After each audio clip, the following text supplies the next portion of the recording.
Slang, Thrissur slang, Kozhikode slang, ഇത് എവിടുത്തെ slang ആണ് ഈ ഹരി സ്ലാങ്? ഇപ്പൊ അറിയാം ചേട്ടാ. ഞാൻ ജനിച്ചത് വളരെ ചെറുപ്പത്തിലെന്ന് പറഞ്ഞു കഴിഞ്ഞിട്ടുണ്ടെങ്കിൽ അന്ന് എനിക്ക് വലിയ പ്രായമൊന്നുമില്ല. അപ്പം ജനിച്ച സന്തോഷത്തിൽ ഉമ്മ വിളിച്ചു ഉപ്പാനോട് പറഞ്ഞ് നമുക്കൊരു മോൻ ജനിച്ചിട്ടുണ്ട്, അത് ആൺകുട്ടിയാണെന്ന് പറഞ്ഞു. അപ്പോൾ ഉപ്പ ദുബായിലായിരുന്നു ആ സമയത്ത്. ഉപ്പ പറഞ്ഞ് അങ്ങനെ മോൻ ജനിച്ചിട്ടുണ്ടെങ്കിൽ ആൺകുട്ടിയാണെങ്കിൽ ഞാൻ ഇടാൻ വെച്ചൊരു പേരുണ്ട് ഹാരിസൺ എന്നാണെന്ന് പറഞ്ഞു. അപ്പം ഞാൻ ജനിച്ച ദിവസം നല്ല ഇടിയും മിന്നലുള്ള ദിവസമാണ്. അന്ന് ഉമ്മ ഫോണിൽ ഇങ്ങനെ ഹാരിസ് വരെ കേട്ട്. ലോക്കൽ ഏരിയ നെറ്റ്വർക്കിന്റെ പ്രശ്നം കാരണം ഉമ്മ അതിൽ സൺ കേട്ടില്ല. അപ്പോൾ ഉമ്മ എന്ത് ചെയ്ത് അതിന് ലാൻ എന്ന് കൂട്ടി ഉമ്മ ഹാരിസ് ലാൻ എന്നങ്ങോട്ട് പേര്. ശരി ശരി, അപ്പൊ അതാണ് കഥ. ഓക്കെ ശരി. ടെൻഷൻ ഉണ്ടോ? ടെൻഷൻ ഉണ്ട്, പക്ഷേ ടെൻഷൻ അടിക്കേണ്ട ആവശ്യമില്ല. ഒരു പ്രശ്നമില്ല, നമ്മുടെ ഫാമിലിയാണ്. ഈ ലോകത്ത് ഒരു മനുഷ്യനെ ഏറ്റവും കൂടുതൽ ടെൻഷൻ അടിപ്പിക്കുന്ന ചോദ്യം ടെൻഷൻ ഉണ്ടോ എന്നുള്ളത്. വെറുതെ ഇരിക്കുന്നവരെ ടെൻഷൻ ഉണ്ടോ, മൂത്രം ഒഴിക്കാൻ മുട്ടുന്നുണ്ടോ എന്ന് ചോദിച്ചാൽ വലിയ അപകടം. അതറിയാമോ? നമ്മളിത് മറന്നിരിക്കുമായിരിക്കും. അപ്പോഴാണ് വെറുതെ കൂടെ ഇരിക്കുന്നത് സിനിമയുടെ ഒക്കെ ഇന്റർവെൽ ആവുന്നതിന് 20 മിനിറ്റ് മുമ്പ് മൂത്രം ഒഴിക്കാൻ മുട്ടുന്നുണ്ട്. നമുക്ക് ഒന്നും എഴുതി വെച്ചിട്ടില്ലാത്ത എല്ലാ വാതിലുകളും ഞാൻ തുറന്ന് കൃത്യമായിട്ട് കയറി പോയിട്ടുണ്ട്. പുഷെന്നോ പുള്ളെന്നോ എഴുതി വെച്ചാൽ ഞാൻ ഓപ്പോസിറ്റേ ചെയ്യുന്നുണ്ട്. ഇതുവരെ കൃത്യം ചെന്ന് തള്ളി എന്തെങ്കിലും ഓപ്പോസിറ്റ് ചെയ്തിട്ട് എനിക്ക് പോകാൻ പറ്റുള്ളൂ. അപ്പോൾ അത് ടെൻഷൻ ഉണ്ടോ എന്ന് ആരോടും ചോദിക്കാൻ പാടില്ല. ഇന്ന് ഞാൻ എന്തായാലും ഇൻസൾട്ടിനെ കുറിച്ച് തന്നെ സംസാരിക്കാം. നമുക്കറിയാം, ഇപ്പോൾ എന്തിലും ഇൻസൾട്ട് തന്നെയാണ്. ഒരു ആൺകുട്ടി ജനിച്ചാൽ ഇൻസൾട്ട്, പെൺകുട്ടി ജനിച്ചാൽ വേറൊരു ഇൻസൾട്ട്, സ്കൂളിൽ പോയാൽ ഇൻസൾട്ട്, സ്കൂളിൽ പോയില്ലെങ്കിൽ ഇൻസൾട്ട്, മാർക്ക് വാങ്ങിയ കൂട്ടുകാരുടെ ഇൻസൾട്ട്, മാർക്ക് വാങ്ങിയില്ലെങ്കിൽ ഉമ്മയുടെ ഇൻസൾട്ട്, കോളേജിൽ പോയാൽ ഇൻസൾട്ട്, കോളേജിൽ പോയില്ലെങ്കിൽ ബാപ്പാൻ്റെ വക ഇൻസൾട്ട്, ജോലി കിട്ടിയാൽ ബോസിൻ്റെ ഇൻസൾട്ട്, ജോലി കിട്ടിയില്ലെങ്കിൽ നാട്ടുകാരുടെ ഇൻസൾട്ട്, കല്യാണം കഴിച്ചു കഴിഞ്ഞിട്ടുണ്ടെങ്കിൽ ഭാര്യ ഭർത്താവിൻ്റെ ഇൻസൾട്ട്, കല്യാണം കഴിച്ചില്ലെങ്കിൽ കുടുംബക്കാരുടെ ഇൻസൾട്ട്. നമ്മുടെ ജീവിതം അങ്ങനെ ഇൻസൾട്ട് കൊണ്ട് ഇങ്ങനെ കൂമ്പാരം കൂട്ടി വെച്ചിരിക്കുന്ന ഒരു ജീവിതമാണ് നമ്മുടെയൊക്കെ. പ്രത്യേകിച്ച് നമ്മുടെ മലയാളികളുടെ വേറൊരു പ്രത്യേകത ഉണ്ട്. നമ്മുടെ മലയാളികൾക്ക് ഇൻസൾട്ടായി കഴിഞ്ഞിട്ടുണ്ടെങ്കിൽ ഇതെങ്ങനെ ഡീൽ ചെയ്യണമെന്ന് അറിയില്ല. കാരണം നമുക്ക് വിദ്യാഭ്യാസമുണ്ട്, മാത്സ് അറിയാം, സയൻസ് അറിയാം, എന്തും അറിയാം. പക്ഷേ ഇൻസൾട്ടിനെ ഡീൽ ചെയ്യാൻ അറിഞ്ഞൂടാ.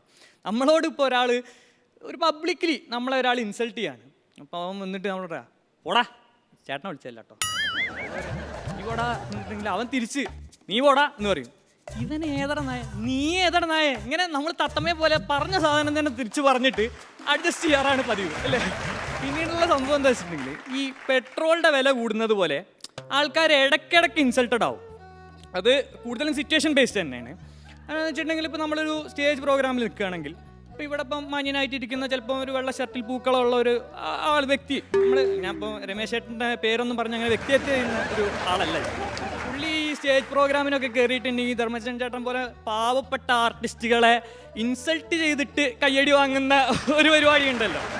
അതൊക്കെ ഭയങ്കര ഇതുപോലെ ഞാൻ പറയാൻ കാരണം, നമുക്ക് ചില ആൾക്കാർ വന്നിട്ട് ഇൻസൾട്ട് ചെയ്യണോ അഭിനന്ദിക്കണോ എന്ന് അറിയാത്ത സാധനങ്ങളുണ്ട്. ഞാനൊരു പരിപാടി കഴിഞ്ഞ് നിൽക്കുമ്പോൾ ഒരാൾ ഒരു ദിവസം വന്നിട്ട് എന്നോട് പറഞ്ഞു, നിങ്ങളുടെ ആ റെക്കോർഡ് ചെയ്തിട്ട് നിങ്ങളൊക്കെ കൂട്ടൊരു നാടകം കളിച്ചില്ലേ, ആ നാടകത്തിൽ ഇടയ്ക്ക് ഇങ്ങനെ എന്നൊരു മ്യൂസിക് ഇടുമല്ലോ ഓരോ തമാശ കഴിയുമ്പോഴും. ഞാൻ ഇടുമ്പോൾ അത് നല്ലതാട്ടോ, കാരണം ആ എന്നുള്ള മ്യൂസിക് കേൾക്കുമ്പോൾ നമുക്കറിയാം അവിടെ ഒരു തമാശ ഉണ്ടായിരുന്നു, അല്ലെങ്കിൽ നമുക്കറിയത്തില്ലെന്ന്. ഇത് അഭിനന്ദിച്ചതാണോ പുള്ളി വറുത്തതാണോ എന്ന് ഇന്നും അറിയാൻ പാടില്ല. എനിക്കിതേപോലെ തന്നെ ഞാൻ സ്കൂളിൽ പഠിക്കുന്ന സമയത്ത് അഭിനയിക്കാൻ ഭയങ്കര അഭിരുചിയായിരുന്നു. ഇതിൻ്റെ കാരണം സ്കൂളിൽ എങ്ങനെയെങ്കിലും ഒരു സെലിബ്രിറ്റി സ്റ്റാറ്റസ് ഉണ്ടാക്കണം. കാരണം നമുക്ക് PR വർക്കൊന്നും ചെയ്തിട്ട് നമ്മളെ സെലിബ്രിറ്റി ആക്കാൻ ആരും ഇല്ലല്ലോ. അപ്പോൾ ഈ സ്കൂൾ നാടകത്തിന് ആനുവൽ ഡേ ഒക്കെ അപ്പോൾ കൊല്ലപ്പരീക്ഷയുടെ അടുപ്പിച്ചാൽ വരിക. അപ്പോൾ ഇതിന് അഭിനയിച്ച് കഴിഞ്ഞിട്ടുണ്ടെങ്കിൽ സ്കൂളിൽ ഒരു സെലിബ്രിറ്റി സ്റ്റാറ്റസ് എന്തായാലും കിട്ടും എന്ന് അറിഞ്ഞിട്ട് ഞാൻ ഈ ഓഡീഷന് പോയി ഇതിൻ്റെ.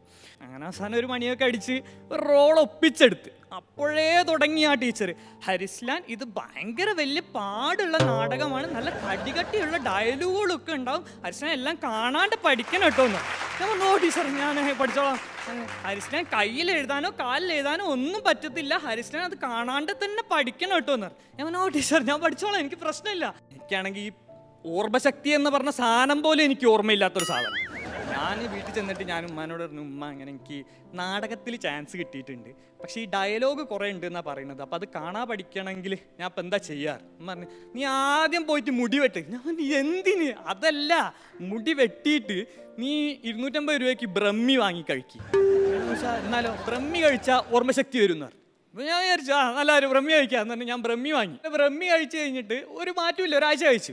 അപ്പോൾ ഞാൻ ഉപ്പാൻ്റെ അടുത്ത് വന്നിട്ടായിരുന്നു ഇങ്ങനെ ഇത് പ്രശ്നം ഉണ്ടായിരുന്നു. ഉപ്പ പറഞ്ഞു, നീ രാവിലെ എണീക്കും. ഞാൻ ചോദിച്ചത് എന്ത് കഷ്ടമാണിത്? പിന്നെ അതല്ല, നീ രാവിലെ എണീറ്റിട്ട് യോഗ ചെയ്യും, യോഗ ചെയ്താൽ ഭയങ്കരമായിട്ട് ഓർമ്മശക്തി ഉണ്ടാവും എന്ന് പറഞ്ഞു. അങ്ങനെ ഞാൻ ഈ രാവിലെ 5:30 എണീറ്റ് വെളുപ്പിന് യോഗയ്ക്ക് പോകും, യോഗയ്ക്കും പോകും, രാത്രി ഇരുന്ന് മെഡിറ്റേഷനും ചെയ്യും. അങ്ങനെ 3 ആഴ്ച കൊണ്ട് ഒരു കോൺഫിഡൻസ് ലെവൽ ഞാൻ സെറ്റാക്കി എടുത്ത് ഓഡീഷൻ കഴിഞ്ഞൊക്കെ ആണല്ലോ ഞാൻ എൻ്റെ ഒരു കൂട്ടുകാരനുണ്ട്, ഞങ്ങൾ ചെന്ന് ടീച്ചറോട് പറഞ്ഞു, ടീച്ചർ തന്നെ ഹരിസ്ലാൻ ഞാൻ ഇപ്പോഴേ പറയാം, ഞാൻ ആദ്യം പറഞ്ഞിട്ടുണ്ട് ആരും സ്റ്റേജിൽ നിന്ന് ഒന്നും ഡിറ്റക്റ്റ് ചെയ്ത് തരില്ല, ഹരിസ്ലാൻ തന്നെ ഒറ്റയ്ക്ക് ചെയ്യണം എന്ന് പറഞ്ഞു.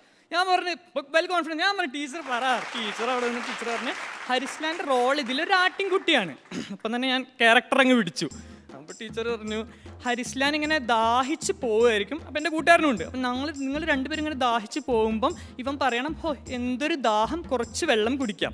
ഞാൻ വിചാരിച്ചു അവന് ചെറിയ ഡയലോഗ്, എന്തൊരു ദാഹം, കുറച്ച് വെള്ളം കുടിക്കാം. ഹരിസ്ലാനിന് എന്താ വെച്ചാൽ നിങ്ങൾ ഇങ്ങോട്ട് ദാഹിച്ച് പുഴയുടെ അടുത്ത് ചെന്ന് വെള്ളം കുടിക്കുമ്പോൾ നിങ്ങളെ കൂട്ടത്തിൽ ഒരു ആട്ടിൻതോലിട്ട ചെന്നായ ഉണ്ടാവും. അപ്പോൾ ആ ചെന്നായ ഹരിസ്ലാൻ്റെ മേത്തേക്ക് ചാടി വീഴും. ഞാൻ പറഞ്ഞു ഓക്കെ മെയിൻ ക്യാരക്ടർ. അപ്പോൾ ഹരിസ്ലാൻ അയ്യോ രക്ഷിക്കണേ എന്ന് പറയണമെന്നാണ്. ഞാൻ പറഞ്ഞു ഓക്കെ അയ്യോ രക്ഷിക്കണേ സിമ്പിൾ. ടഫ് സാധനം വരട്ടെ ടീച്ചറിന്. ചെന്നായ ഹരിസ്ലാൻ്റെ ചാടി വീണിട്ട് ഹരിസ്ലാനെ കടിച്ച് കീറും. ഓക്കെ കടിച്ച് കീറും. എന്നിട്ട് ഹരിസ്ലാൻ മരിക്കും. ഓക്കെ മരിച്ചു. ഡയലോഗ് മരിച്ചു കഴിഞ്ഞാൽ പിന്നെ ഡയലോഗ് ഇല്ലല്ലോ ഹരിസ്ലാൻ, അത്ര തന്നെ. 2 ആഴ്ച യോഗ, 250 രൂപയുടെ സന്തോഷ് ബ്രഹ്മി, മെഡിറ്റേഷൻ. അയ്യോ രക്ഷിക്കണേ. സ്കൂളിൽ നാടകം കളിക്കാനും പറഞ്ഞപ്പോൾ ഞാൻ പറഞ്ഞിട്ടുണ്ട്, അതായത് ഞങ്ങൾ സ്കൂളിൽ മരം ഒരു വരം എന്ന് പറഞ്ഞൊരു നാടകം സംവിധാനം ചെയ്ത് അവതരിപ്പിച്ചു. അപ്പോൾ അതിനകത്തൊരു കാര്യം എന്താണെന്ന് വെച്ച് കഴിഞ്ഞാൽ 2 കൂട്ടുകാർ 2 കിളിയായിട്ടാണ്, 2 കിളികളാണ്. ആ കിളി ഒരു മരത്തിൽ താമസിക്കുന്നു. ആ കിളി മുട്ടയിട്ട് വെച്ച സമയത്ത് ആ മരം വന്നൊരു മരം വെട്ടുകാരൻ വെട്ടിക്കൊണ്ട് പോകുന്നു. അതൊക്കെയാണ് ഇതിൻ്റെ കഥ.